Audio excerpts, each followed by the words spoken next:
finally gave birth to a son after 12 years of marriage. I remember how happy I was to see him, squealing so energetically that my exhaustion flew away. A few hours after the birth of my son, my husband and mother-in-law came to my hospital room. We saw the baby, who's so cute, just like Mark. Good job. Our baby is a boy. They looked content. When I told them about my pregnancy, I was worried about their indifferent attitudes. But seeing their cheerful faces assured me that their own child or grandchild was adorable. I hope that we might be able to have happy days like in the past. So, we're getting a divorce. My husband initiated the divorce as if it were a casual conversation. It was followed by my mother-in-law. Well, we'll take the air. She said it with a smile on her face, not changing her demeanor. You're no longer needed. I've taken care of you for over a decade, so don't complain now. It's way too late to have the first child after 12 years of marriage. He should switch to a younger girl who can bear more children. I don't want to waste any more time with you. So, divorce me right away. Okay? Then I'll destroy your home and company. My name is Sally. I'm a 34-year-old housewife. My husband Mark and I started dating back in the university. When we were students, we were an ordinary couple. I thought he was just like me, from an ordinary family. But after we engaged, I learned that his grandfather was a wealthy man who owned several companies. Moreover, they were so big that everyone knew about them. I was anxious about my marriage, thinking it was too much to be the wife of someone from such a family. But Mark said, "It's no different than any other family. Just that my grandfather is a business owner. He was a kind guy who always considered me. So I thought I could work things out with him and decided to marry him. After marriage, Mark and my mother-in-law Helen wanted me to live on a property and be a full-time housewife. Mark got a job at an ordinary company, so life was mostly normal for us. Except that I struggled to learn table manners when I had to go to a high-class restaurant for family gatherings. After the third year of our marriage, Helen, who had always left us couple alone, started interfering. It's already been 3 years, but no baby yet. Mrs. Miller's daughter just got pregnant. I wonder when I can meet my grandchild. She came over early in the morning and urged me to have a baby every day. I spoke to Mark about this. She's been lonely ever since my dad passed away. We'll have a kid someday, so don't take it too seriously. He told me to be patient. I should have retorted to her, or blatantly asked Mark to tell her to stop. But I felt so bad about not being able to have a baby myself that I couldn't come on strong. Many years has passed, but still no baby. Meanwhile, her demand to have a grandchild got more intense. Not only that, she started harassing me about my chores, criticizing my cooking and throwing the food away, and ordering me to finish mowing the yard within an hour. Once I told Mort that I was tired of the attacks from his mother and wanted him to do something about it. Deal with it yourself. I'm tired. So don't bother me with such a trivial matter. He interrupted me and scolded me with a sigh. Around this time, he was busy establishing a company affiliated with his grandfather's and was to become the president.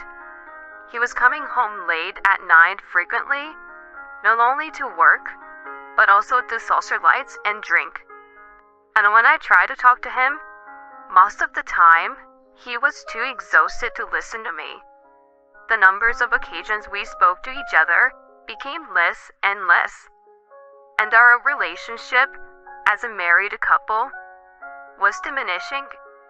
Even so, I thought that if Mark's work settled down and we had a child, we could go back to the days when we were close. So, I started infidelity treatment. During the treatment, I often felt tired and couldn't do what I wanted, and was also anxious that I wouldn't be able to have a child. It was mentally and physically exhausting, but I somehow managed to hang on, dreaming of a happy life for our family. As a result, we were finally able to have a child after 12 years of marriage. When the doctor told me I was pregnant, I wanted to jump up and down for joy. I called Mark right away. "Are you busy? Sorry to bother you. I just saw the doctor and I'm pregnant." "Oh, good. I'm busy right now, so I have to go." His reaction was so cold that my high spirits disappeared. When I told Helen, finally, I thought I wasn't going to have a grandchild, there was no words of joy or no congratulations, but only the reaction I didn't expect. So I was quite disappointed. Even after the news, Helen didn't stop harassing me, but continued ordering me to clean her house and stealing the meal I prepared, which added more burden on my shoulders. Mark was still coming home late and we didn't have time to talk. My feelings started wavering around this time. Should I get a divorce? But we might reconcile after the baby is born. A half a year later, I gave birth to my son. I remember how happy I was to see him squealing so energetically that my exhaustion flew away. I would have loved to have Mark with me there, but I told myself that he was too busy. He and Helen came to visit me a few hours later. I was surprised to see them both, as they never said they were coming, but I didn't say anything, thinking they were just rushing in to celebrate the birth. We saw the baby. It's so cute. Just like Mark. Good job. Our baby is a boy. They looked content. When I told them about my pregnancy, I was worried about their indifference, but seeing their cheerful faces reassured me that their own child or grandchild was adorable. I hoped that we might be able to have happy days like in the past. So, we're getting a divorce. Mark initiated the divorce, as if it were a casual conversation. It was followed by Helen. "We'll take the air," she said it with a smile on her face, not changing her demeanor. "What are you talking about? I just gave birth to your son, and you're talking about a divorce? You're no longer needed. I've taken care of you for over a decade, so don't complain now. It's way too late to have the first child after 12 years of marriage. I can't expect to have more grandkids from someone over 30 like you. You should switch to a prettier and younger girl who can bear more children." My mouth was agape from such a shock, and they thought I was incapable to fight back. They continued with their selfish claim. "I guess you'll be struggle to make ends meet. After being a housewife for over 10 years, I'll be lenient with the child support. You can thank us for raising your son later. He's a precious heir." When they finished talking, they walked out of the room with satisfied looks on their faces. All I could think about was how to make him regret his decision in my quiet hospital room. Not once did I consider avoiding a divorce, which convinced me that my love for him was gone. After my mind was made up, I called my parents and asked them to pick me up upon my discharge. I assumed my son would be taken away from me if I returned home. I didn't want to worry my parents more than necessary, so I simply informed them that I was getting a divorce. I sent a text to Mark and Helen that I wasn't well and was going to stay with my parents for a while. Helen replied with complaints, but Mark simply wrote back, okay. I wasn't sure if he thought it would be too hurt to take care of an infant, but if he thought I wouldn't get away from him. But I was relieved that he didn't object. Although I was wary, they never came to the hospital or my parents' house again. While my mother was taking care of my son, I decided to call my grandfather-in-law to retaliate against Mark. I knew it was bracing on me to rely on him, but to weaken Mark and Helen's position within the extended family, and to get me a lawyer, I decided it was necessary. It was my very first time calling him, so I was anxious while the phone was ringing.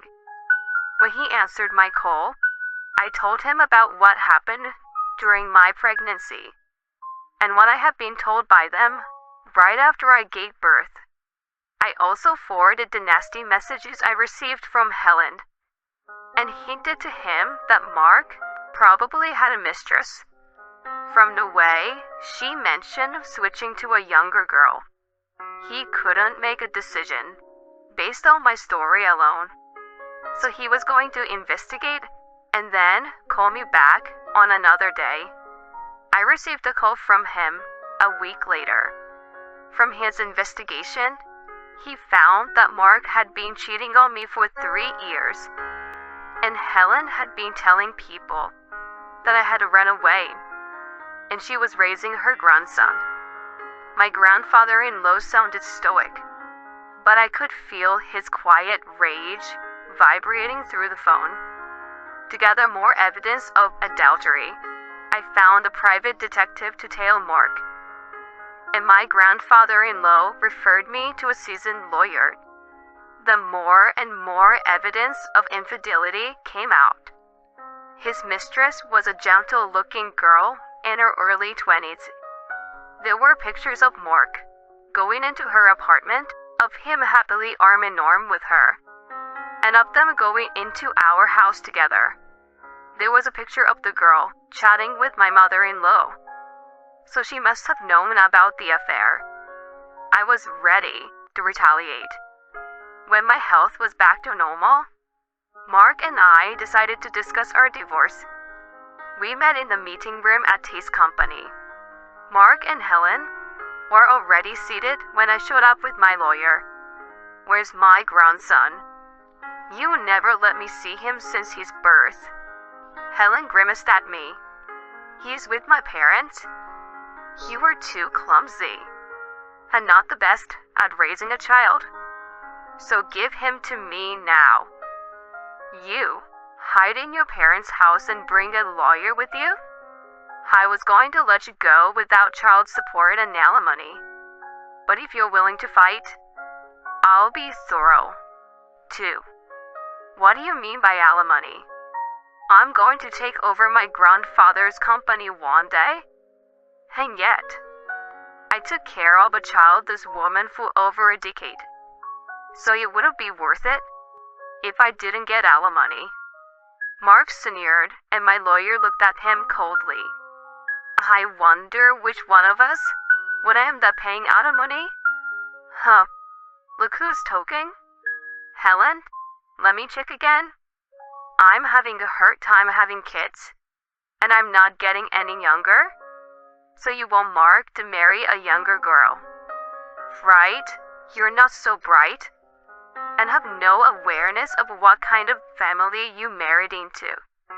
We need a healthy, obedient, childbearing bride. Do you agree with her, Mark? Sure. I don't want to waste any more time with you. Let's divorce as fast as we can. Both of them said exactly what I wanted them to say, which made me grin. Okay, I'm glad to hear that. Now I'm going to destroy you and your company. Huh? Huh? They rolled their eyes at each other and then burst out in laughter. You? Who do you think you are so succeed doing such a thing? His company is affiliated with his grandfather. You were born and raised in a poor family. There's no way you could do that. They continued to mock me for a while. Well, let's have a look at these first. I presented them with dozens of pictures on the table. Both of them immediately shut off their laugh and became serious when they saw them. So, what are they got to do with us? You may be mistaken. This woman is my friend from the university, and I was just being consulted about her career. I see. Then, how about these? I pulled out a voice recorder and played the conversation between him and his mistress about their honeymoon and married life. Both Mark and Helen turned pale when they heard the recording. What the hell's this? I got nothing to do with it. I hid a voice recorder in the house while you two were gone a few days ago. By the way, I bought it to get evidence of Helen's harassment. I expected Mark to deny everything when I showed him the pictures. So, I installed the voice recorder to make sure they couldn't get away with it. But we've been separated since you went back to your parents' house. So our marriage is being broken. We haven't been separated. I just went back home after the baby was born. In any case, I know you've been seeing her for 3 years. I have proof. That's a lie. Just show me if you do. I met up with your mistress. I asked her to meet me since I had an impression that she might not know he was married. After hearing the recorded conversation, I was right. She was aghast and on the verge of tears when she found out. She led me to read the correspondence between Mark and Hart. I'm lonely right after our divorce. Will you accept me even though I'm a divorcee? There were several messages about him being single. I had taken pictures of those as proof of their affair. He was speechless after I showed them to him.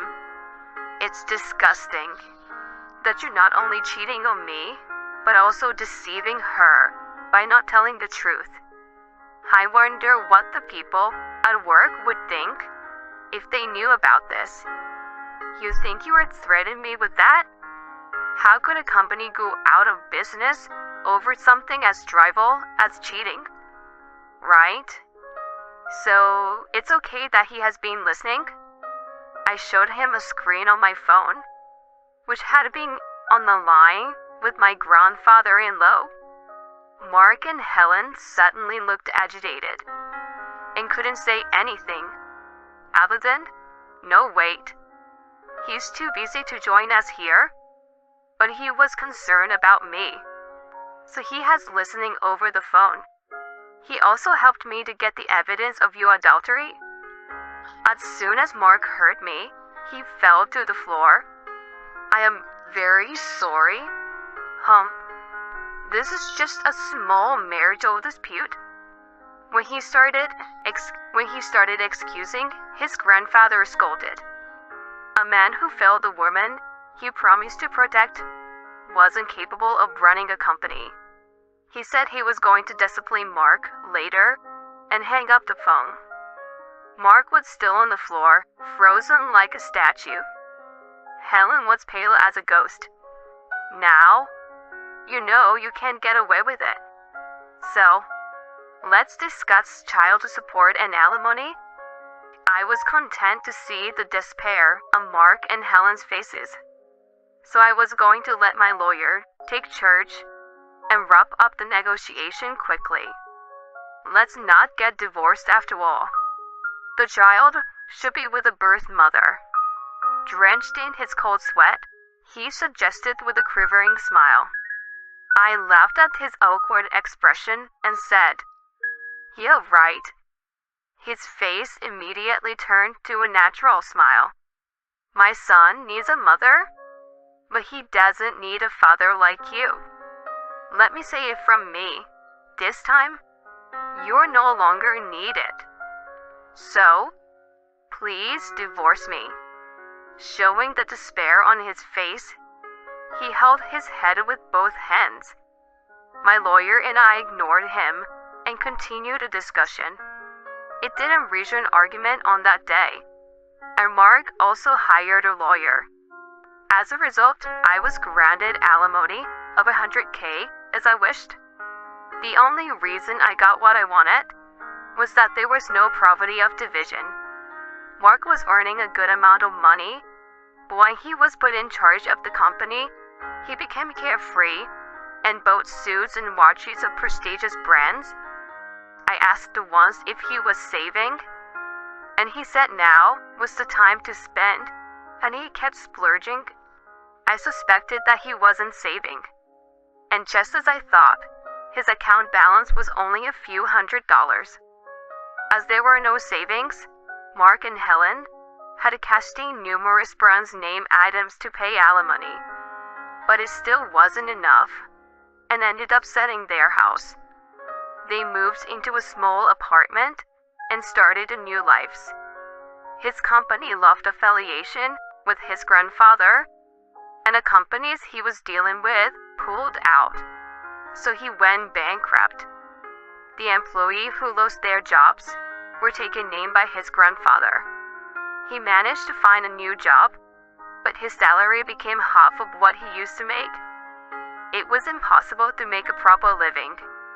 So Helen, who had been housewife, needed work, a part-time job.